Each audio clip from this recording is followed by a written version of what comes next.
A man stopped when he saw elephants held by a small rope tied to their front leg. There were no chains. The elephants could have easily broken free, but they didn't try. He questioned the trainer about this. The trainer said that he had used the same rope when the elephants were younger, and it was sufficient. He added that they still believed that they couldn't escape from the rope. This happens with all of us as well, especially when it comes to handling money. Many investors invest almost everything in fixed income instruments and never try to invest in equity, because they have this belief system in mind that equity is very risky.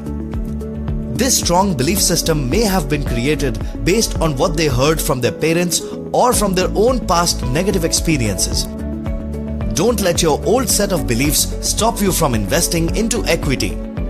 As interest rates are going down and expenses are increasing, only equity can help you to protect your portfolio from inflation. Break the chain of old investment habits and take a wise decision by investing into equity through mutual fund for long term. Call us now to know the suitable investment opportunities. Mutual fund investments are subject to market risk. Read all scheme-related documents carefully.